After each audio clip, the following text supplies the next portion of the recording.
Hello there, this is a video about kicks for the Atari 8-bit computer line. What you're watching now is the arcade version.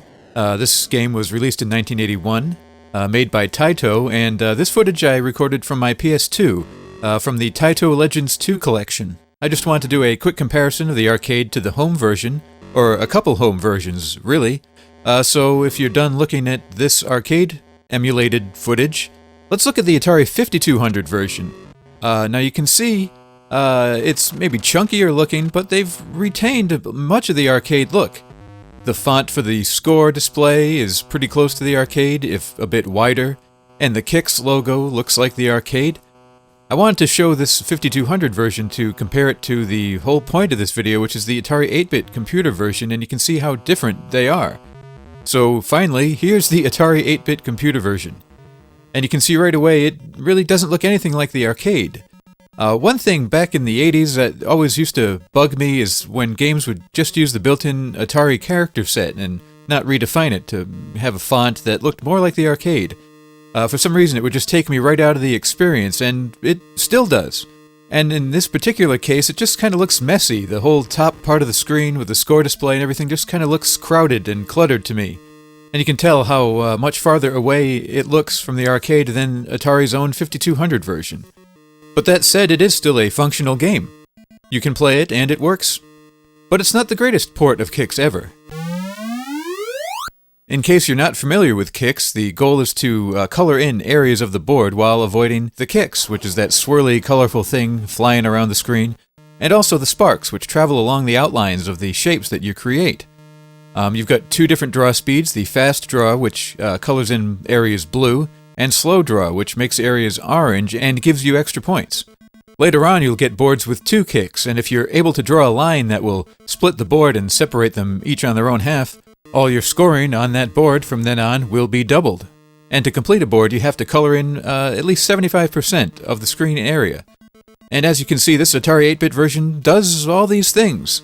But it's not perfect. Probably the biggest issue is that the Atari 8-bit controller only has one action button. The 5200 has buttons for fast and slow, and if you're not pressing either, you can't move out into the screen to draw. On the 8-bit home computer version, you're always in fast draw speed, and you press the fire button to go to slow draw. Which sounds fine, except that part of the strategy in Kicks is to run along the borders of the areas you've already colored in. And on the 5200 version, if you don't have a button pressed, you can travel along the edge without worrying about going off into the screen and potentially being hit by the Kicks. On this home computer version, you have to make sure to stay on the line, because at any point you can just move off the line and start drawing a new shape when you didn't mean to, and this puts you at risk.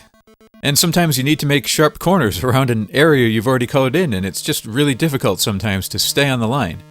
Another problem is sort of a technical issue, in that sometimes the areas you've defined get colored in really slowly, and it actually depends on which way you're traveling when you close off an area. As you can see by this little demonstration here, I go one way, the colors fill in fast. The other way, there's a long pause before it finally decides to fill in. Another issue is that when you're drawing lines, you move slower when you're going vertically as opposed to when you're going horizontally, which is just kind of jarring to all of a sudden be moving fast and then slower, and if you're trying to finish a shape vertically, you just have to keep in mind that you're going slower than you would if you were going horizontally. So all these things make it not the best port of Kicks, but Kicks is still a fun game.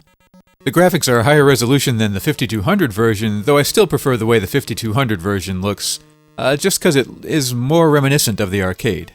It is always interesting to see differences in ports of arcade games between the 5200 and the 8-bit computer line, since essentially we're talking about the same machine, hardware-wise.